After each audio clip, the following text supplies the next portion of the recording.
Everything you need to know about cervical cancer. What is cervical cancer?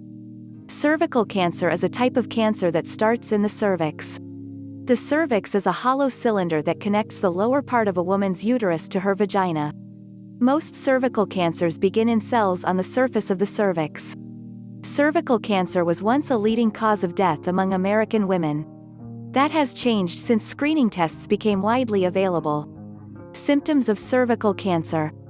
Many women with cervical cancer don't realize they have the disease early on, because it usually doesn't cause symptoms until the late stages.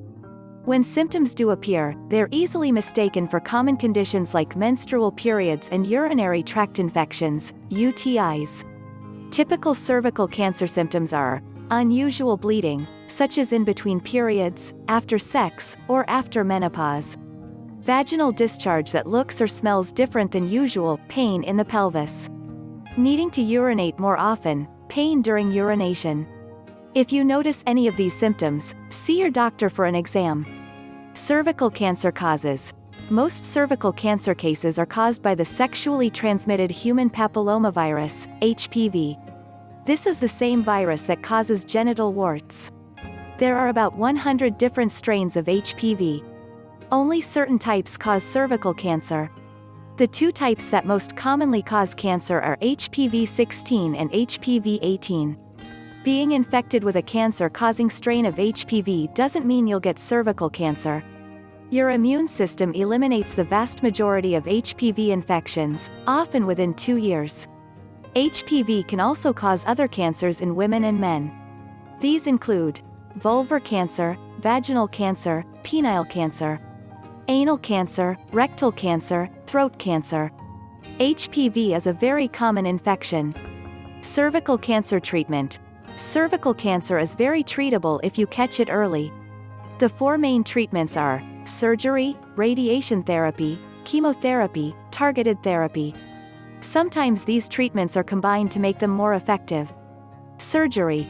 The purpose of surgery is to remove as much of the cancer as possible. Sometimes the doctor can remove just the area of the cervix that contains cancer cells. For cancer that's more widespread, surgery may involve removing the cervix and other organs in the pelvis. Radiation therapy. Radiation kills cancer cells using high-energy X-ray beams. It can be delivered through a machine outside the body. It can also be delivered from inside the body using a metal tube placed in the uterus or vagina. Chemotherapy. Chemotherapy uses drugs to kill cancer cells throughout the body. Doctors give this treatment in cycles. You'll get chemo for a period of time. You'll then stop the treatment to give your body time to recover. Targeted therapy. Bevacizumab, Avastin, is a newer drug that works in a different way from chemotherapy and radiation. It blocks the growth of new blood vessels that help the cancer grow and survive. This drug is often given together with chemotherapy. If your doctor discovers precancerous cells in your cervix, they can be treated. Cervical cancer stages. After you've been diagnosed, your doctor will assign your cancer a stage. The stage tells whether the cancer has spread, and if so, how far it's spread. Staging your cancer can help your doctor find the right treatment for you. Cervical cancer has 4 stages. Stage 1. The cancer is small. It may have spread to the lymph nodes. It hasn't spread to other parts of your body. Stage 2. The cancer is larger. It may have spread outside of the uterus and cervix or to the lymph nodes. It still hasn't reached other parts of your body. Stage 3. The cancer has spread to the lower part of the vagina or to the pelvis. It may be blocking the ureters, the tubes that carry urine from the kidneys to the bladder. It hasn't spread to other parts of your body. Stage 4. The cancer may have spread outside of the pelvis to organs like your lungs, bones, or liver. Cervical cancer test. A pap smear is a test doctors use to diagnose cervical cancer.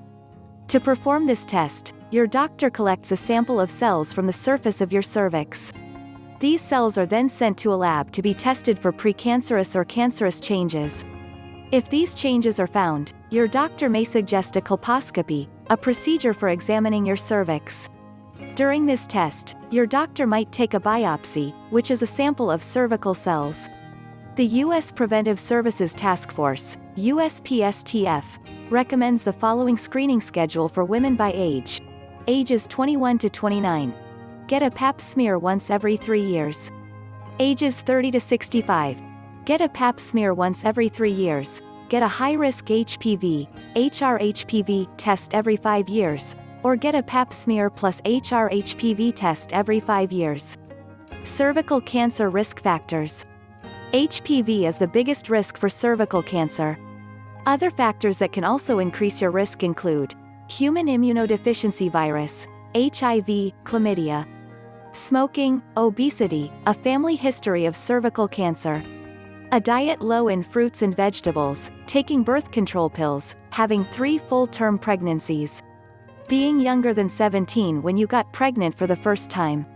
Even if you have one or more of these factors, you're not destined to get cervical cancer. Cervical cancer prognosis. For cervical cancer that's caught in the early stages, when it's still confined to the cervix, the 5-year survival rate is 92%. Once the cancer has spread within the pelvic area, the 5-year survival rate drops to 56%. If the cancer spreads to distant parts of the body, survival is just 17%. Routine testing is important for improving the outlook of women with cervical cancer. When this cancer is caught early, it's very treatable. Cervical cancer surgery. Several different types of surgery treat cervical cancer. Which one your doctor recommends depends on how far the cancer has spread. Cryosurgery freezes cancer cells with a probe placed in the cervix. Laser surgery burns off abnormal cells with a laser beam.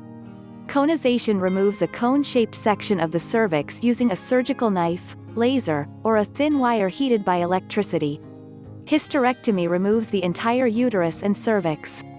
When the top of the vagina is also removed, it's called a radical hysterectomy. Trachelectomy removes the cervix and the top of the vagina, but leaves the uterus in place so that a woman can have children in the future. Pelvic exenteration may remove the uterus, vagina, bladder, rectum, lymph nodes, and part of the colon, depending on where the cancer has spread. Cervical cancer prevention. One of the easiest ways to prevent cervical cancer is by getting screened regularly with a pap smear and/or HRHPV test. Screening picks up precancerous cells, so they can be treated before they turn into cancer. HPV infection causes most cervical cancer cases. The infection is preventable with the vaccines Gardasil and Cervarix. Vaccination is most effective before a person becomes sexually active. Both boys and girls can be vaccinated against HPV.